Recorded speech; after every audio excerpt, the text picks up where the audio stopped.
Shalom. Shalom. Puji Tuhan. Pagi hari ini kita bersyukur sama Tuhan.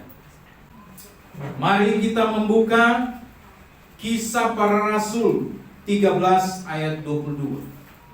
Setelah Saul disingkirkan, Allah mengangkat Daud menjadi raja mereka. Tetapi Daud Allah mengatakan, Akulah mendapat Daud di Israel. Seorang yang dan saudara yang dikasihi Tuhan, Kisah Para Rasul 13 ayat 22 ini bicara tentang seorang namanya Daud.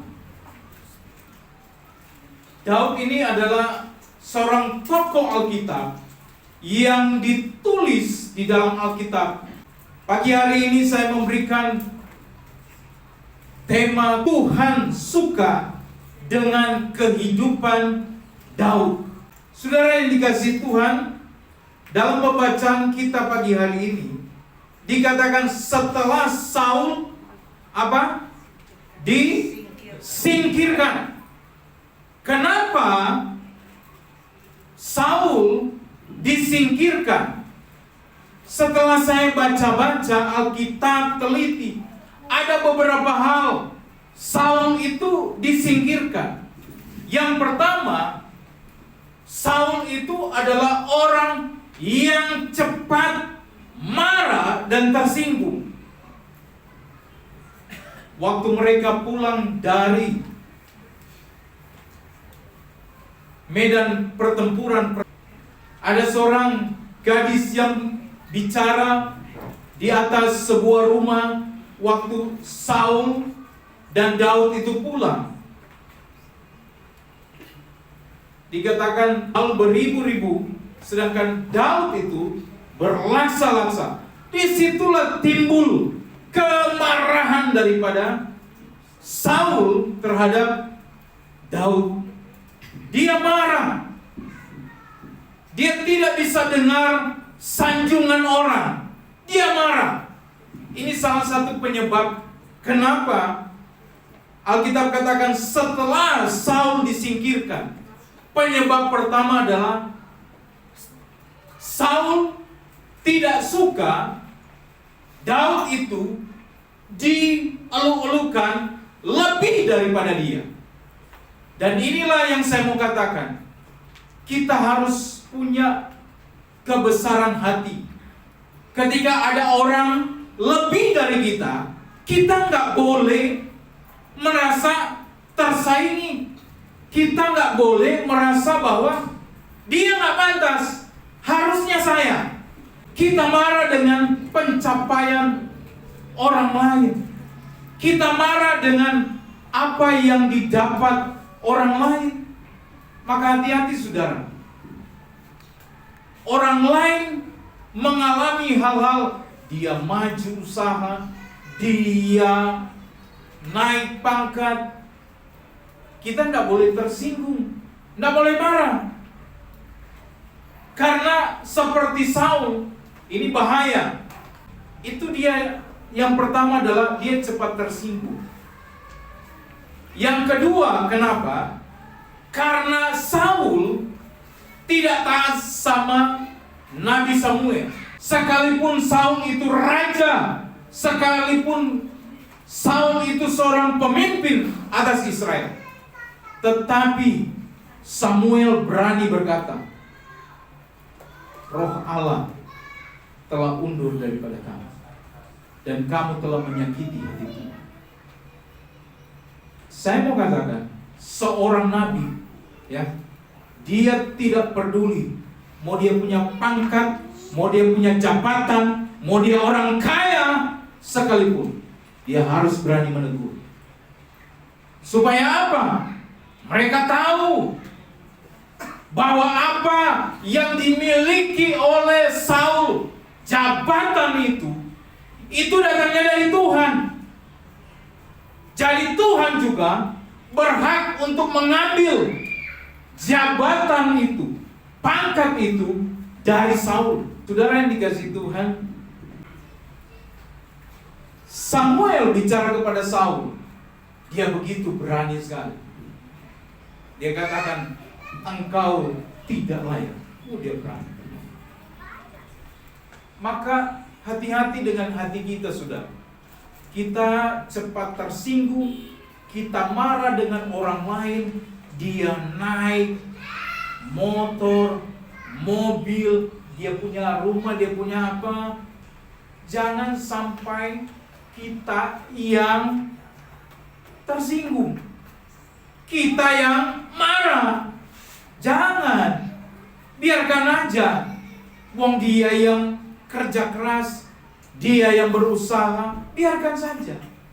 Kalau tidak, Alkitab katakan setelah Saul disingkirkan, dua penyebab itu yang saya catat. Saul disingkirkan karena dia merasa tersaingi dan tersinggung. Yang kedua, bukan bagian dia, dia ambil itu bagian daripada Nabi Samuel. Saul disingkirkan dan Allah mengangkat siapa? Daud menjadi raja mereka. Ketika Saul disingkirkan, maka ada pengganti. Yang Tuhan mau adalah Daud. Oh, saya begitu yakin, saudara. Dari semua yang hadir pagi hari ini, saya percaya di antara kalian, di antara kita semua, pasti ada yang Tuhan panggil untuk melayani akan Tuhan. Pasti Tuhan akan gerakkan hatimu. Karena panggilan Tuhan tidak mengenal usia. Panggilan Tuhan tidak mengenal dia dari orang latar belakang, kehidupan apa, ekonomi apa. Tapi kalau Tuhan memanggil seseorang, itu pasti bisa. Nah, Daud ini diangkat untuk menggantikan Saul menjadi raja. Siapa ini Daud ini, saudara? Dia tidak diperhitungkan. Ulangan 28 ayat 13. 2, 3. Tuhan dan bukan engkau akan dan bukan turun apabila engkau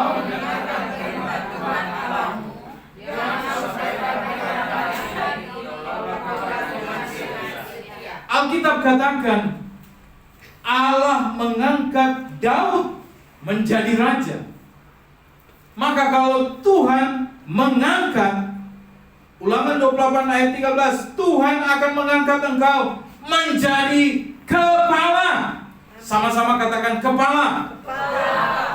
Artinya Tuhan tidak mau kita menjadi ekor. Dan Tuhan berkata, engkau akan tetap naik dan bukan turun. Asalkan apabila engkau mendengarkan perintah Tuhan. Harus ada dengar. Tuhan mengangkat seseorang itu tidak langsung jadi.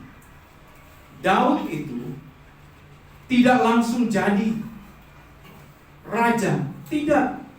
Sekalipun Tuhan sudah katakan kepada Samuel, pergi kamu urapi anak Isai. Dari semua anak Isai cuma didapati Daud.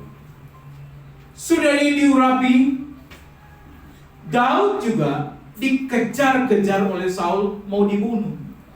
Jadi artinya sekalipun Daud sudah dikatakan Tuhan dia jadi raja, tapi Daud harus melewati namanya sebuah proses. Dikejar terus sama Saul. Dikejar. Daud tidak langsung duduk di pemerintahan Israel sebagai raja langsung. Tidak.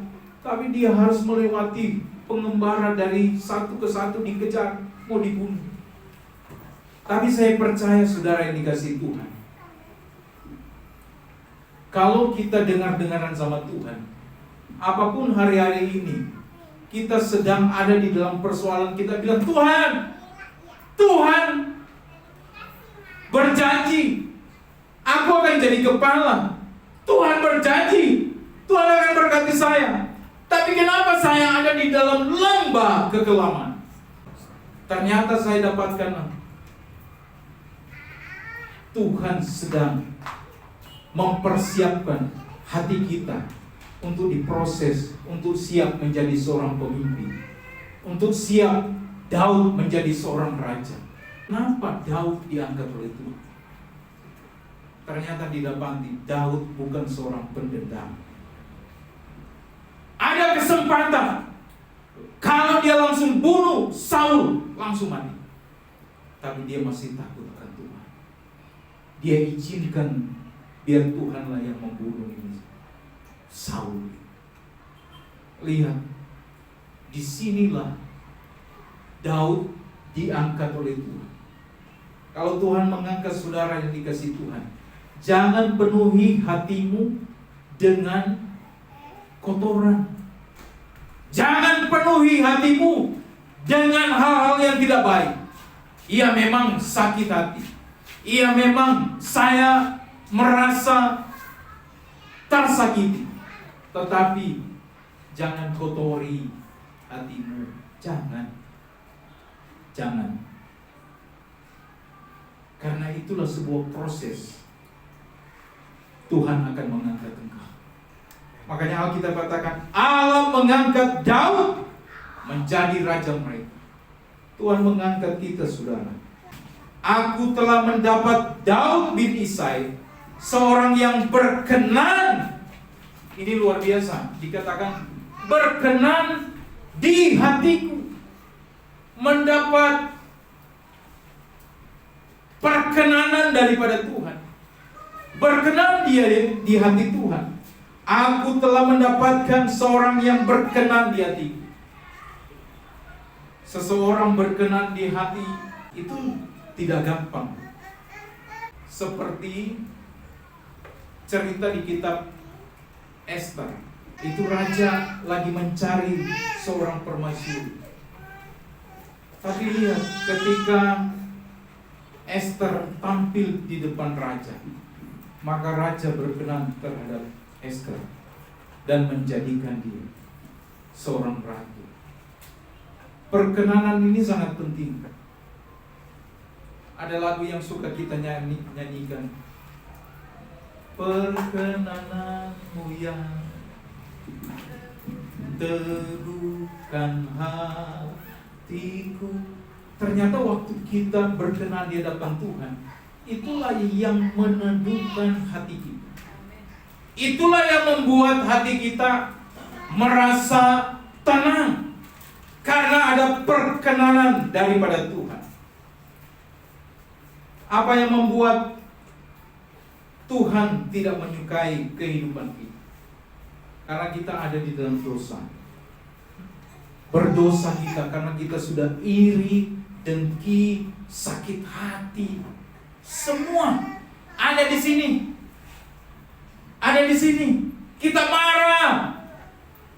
Sehingga hati kita bukan terisi Kristus dalam hidup kita.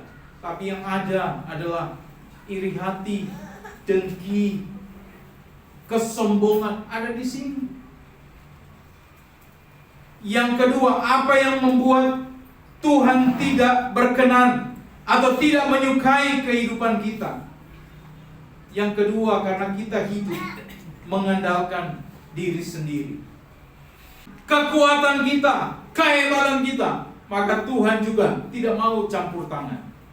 Yang ketiga, kenapa Tuhan tidak menyukai kehidupan kita? Yang ketiga, karena kita tidak mau dipimpin oleh Tuhan. Tuhan bilang harus di sini. Kita bilang Tuhan, di sini banyak duri, banyak batu. Saya lebih suka di jalan yang satu karena tidak ada batu dan duri di sini.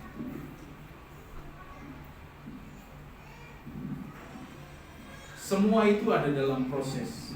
Yang keempat saya pelajari, karena bukan Tuhan yang jadi raja di hati kita, tapi kita sendiri yang jadi raja. Kita sendiri artinya apa? Kita yang menguasai kehidupan ini. Tuhan tidak mau berada di hati kita. Saul, dia bilang, buat apa kita tunggu itu Nabi Samuel? Gak usah. Sini ambil korek api, saya akan bakar ini korban persembahan. Tapi tahukah saudara yang dikasih Tuhan? Korban persembahan itu tidak berkenan di dalam Tuhan.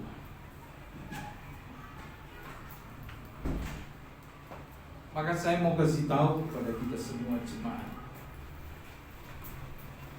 Waktu saudara memberi persembahan, kalau hatimu juga tidak beres, hatimu merasa berat, jangan. Karena seberapa besar pun nilai yang saudara berikan, seberapa besar, itu tidak akan menjadi berkat. Benar. Tidak akan menjadi berkat. Karena apa? Persembahan yang saudara berikan memang secara tubuhmu engkau memberikan, tapi Tuhan kan tidak melihat dari situ. Yang dia lihat ini. Maka Tuhan Yesus pernah di Bait Allah. Waktu tiba persembahan, Tuhan Yesus berdiri di depan.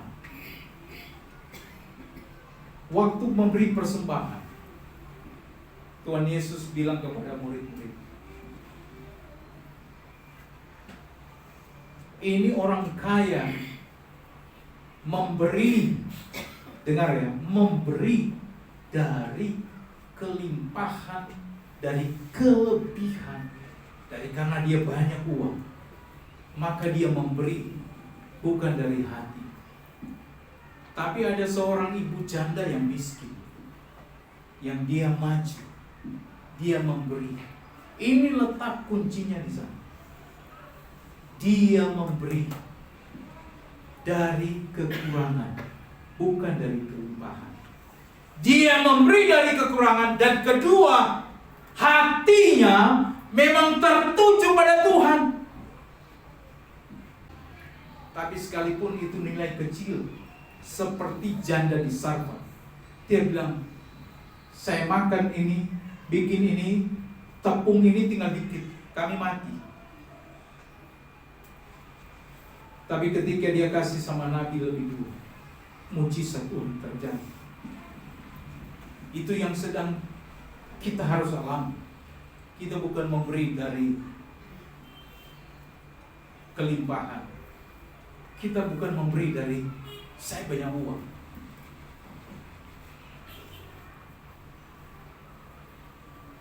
Minggu lalu ada yang memberi untuk kami pergi bus. Dia bilang, Pak, tidak usah diumumkan di depan cepat. Karena saya tahu, bukan dari soal, naik di pengumuman, Bapak ini memberi sekian. Saya tahu juga bukan orang yang hebat.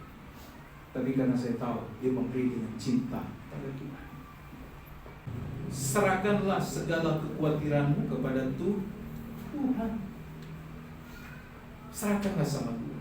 Nah saudara, apa yang membuat supaya kita berkenan pada Tuhan? Yang pertama, pusat kehidupan kita harus tertuju pada Tuhan. Mataku, nyanyi sama-sama, tertuju padamu. Terus, senap hidupku ku serahkan padamu. Matamu mau tertuju sama Tuhan atau omongan orang? Matamu mau tertuju sama Tuhan atau perkataan orang? Waktu Petrus lihat Yesus berjalan di atas air, wah, dia bilang, luar biasa ini, Yesus berjalan di atas air. Dan dia berkata, Guru, jikalau engkau itu, suruhlah aku datang menemui engkau di atas air. Yesus berkata, Petrus, kadia.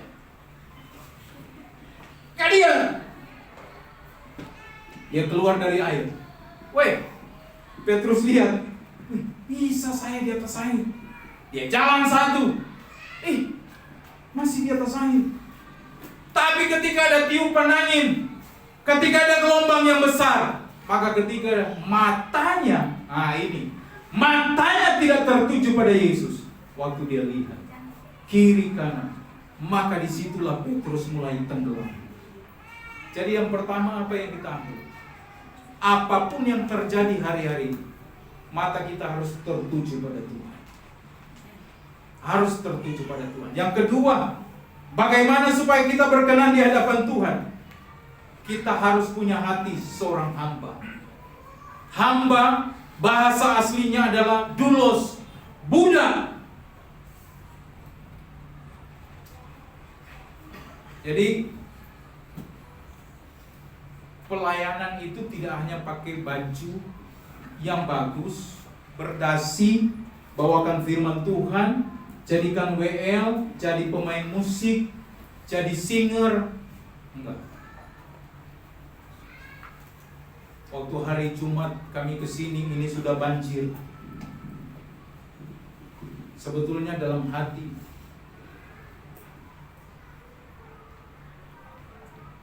ini bukan sampai nangis dia. Saya juga rasanya mau nangis saya. Tuhan, kok begini ya?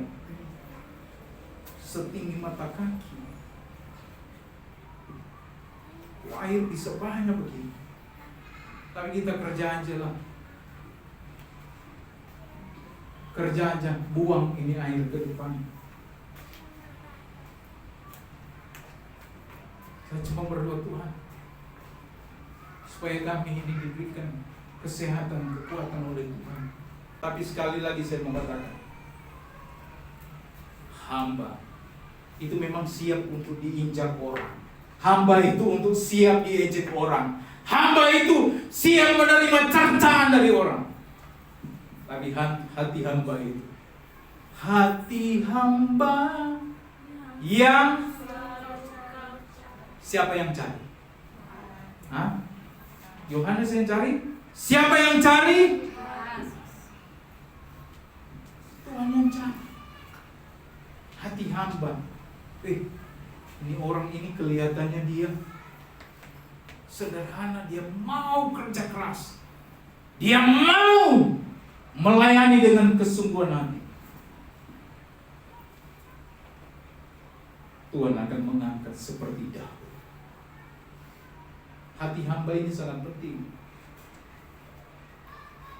1 Samuel 16 ayat 7 berkata, tetapi berfirmanlah Tuhan kepada Samuel, janganlah pandang parasnya atau perawakan yang tinggi, sebab aku telah menolaknya. Bukan yang dilihat manusia, yang dilihat Allah. Manusia melihat apa yang di depan mata, tetapi Tuhan melihat hati. Yang ketiga, kenapa kita harus berkenan di hadapan Tuhan? Daud ini adalah seorang yang bertanggung jawab. Kenapa dia seorang bertanggung jawab?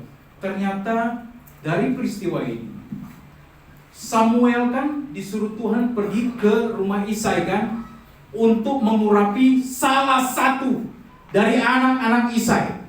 Belum dibilang Daud, belum. Samuel, kamu pergi ke rumah Isai, salah satu dari anak mereka itu harus menjadi raja. Samuel pergi ke rumah Isai. Tapi lihat, sampai di sana Samuel tanya, Isai, inikah anak-anakmu? Jadi orang tua juga jangan suka membeda-bedakan. Harusnya Isai bilang begini, oh ini, mereka ini anak-anak saya, tapi ada lagi yang satu sedang mengembalakan ternak. Itulah Daud. Tapi waktu Samuel tanya, Isai, inikah anak-anakmu? Dia bilang iya. Daud itu dia tidak sebut loh di situ. Makanya di kitab Mazmur ini menarik sekali saudara, ditulis begini. Mazmur 27 ayat 10. Sekalipun ayahku dan ibuku meninggalkan aku, namun Tuhan menyambut aku. Inilah korelasinya saya pikir. Sekalipun Daud tidak diperhitungkan. Dengar baik, Daud tidak diperhitungkan. Tapi apa yang tidak diperhitungkan manusia, diperhitungkan oleh Tuhan. Kamu gak dianggap manusia, biar.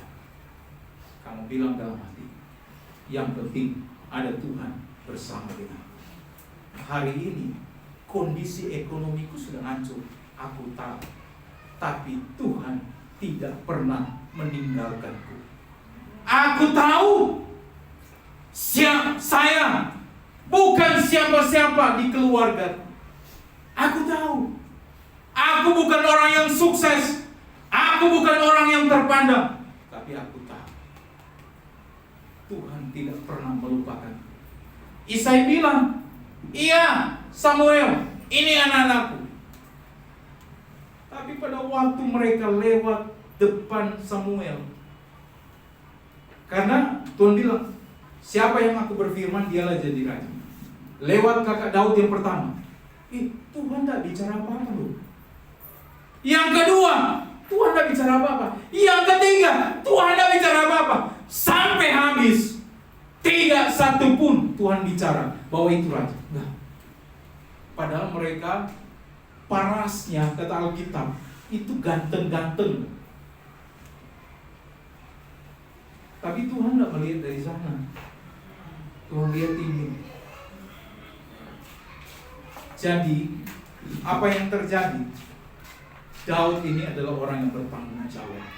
Dia tetap mengembalakan kambing domba orang tuanya. Dia tetap. Makanya saudara yang dikasih Tuhan, saya mau katakan, belajarlah kita setia. Sekalipun kita diberikan tugas dan tanggung jawab, penyambut tamu, multimedia, semua hal-hal yang kecil, belajarlah kita dari hal-hal yang kecil. Setialah engkau dari hal-hal yang kecil, maka Tuhan akan memberikan hal-hal yang besar. Amin. Dari yang kecil dulu. Dari yang kecil dulu. Saudara, yang keempat, karena Daud itu punya hati yang bersih. Dia tidak mau menyimpan dendam. Dia punya hati bersih. Matanya hanya tertuju pada Tuhan. Maka jaga saudara, hatimu tetap bersih. Pusat kehidupanmu sama Kristus. Jaga hatimu sebagai seorang hamba. Dihina, difitnah, dicerca, biar Tuhan, aku tahu aku ini seorang hamba.